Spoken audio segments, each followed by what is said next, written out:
दुपारचं जेवण वगैरे आटवून घेतलं तर जेवणामध्ये होत्या कारल्याच्या चकल्या, चपाती, पापड, लोणचं आणि हिरव्या मिरच्या तळलेल्या होत्या. तर मी खाल्लं, पिल्लूला खाऊ घातलं आणि त्यानंतर निघालो आम्ही पिल्लूचा हेअरकट करायला, कारण की पिल्लूचा बड्डे आलाय फक्त 5 ते 6 दिवसावरती.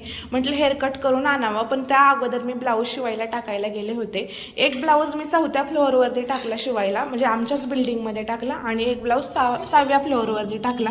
दोन्ही वेगवेगळ्या साईडला का टाकले, कारण दोन्हींचे रेट वेगवेगळे होते आणि दोन्हींमध्ये काय फरक आहे आणि कोण ब्लाऊज चांगलं शिवून देते हे पाहायचं होतं, म्हणून दोन्हीकडे वेगवेगळे टाकून दिले. म्हणजे जो ब्लाऊज मला चांगला शिवून देईल त्यालाच मी नेक्स्ट टाइम माझे ब्लाऊज शिवायला टाकेल कायमस्वरूपी, असं मी ठरवलेलं होतं.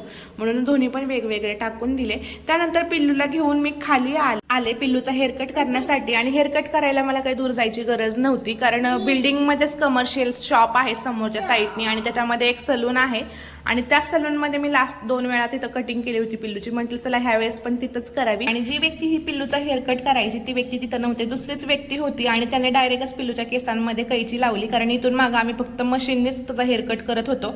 वस्तारा सुद्धा त्याला लावून दिला नव्हता, अजूनपर्यंत वस्तारा लावलेला नाही त्याच्या केसामध्ये. पिल्लूच्या पप्पांना गोड असा गैरसमज, आता हा गोड गैरसमज आहे की खरं आहे मला पण माहित नाही. त्यांना असं वाटतं दाढी केल्यावरती जसे गालावरचे केस रफ येतात तसं डोक्यावरनं वस्तारा जर फिरवलं तर डोक्याचे केस पण रफ येतील, म्हणून त्यांनी अजूनपर्यंत पिल्लूच्या डोक्यामध्ये कुणालाच वस्तारा फिरवून दिलेला नाहीये. कट झाल्यावरती त्याला घरी घेऊन आले, लगेच त्याला गरम पाण्याने आंघोळ घातली आणि आंघोळ केली की लगेच त्याला गुंगी आली आणि छान असं माझं पिल्लू झोपी गेलं.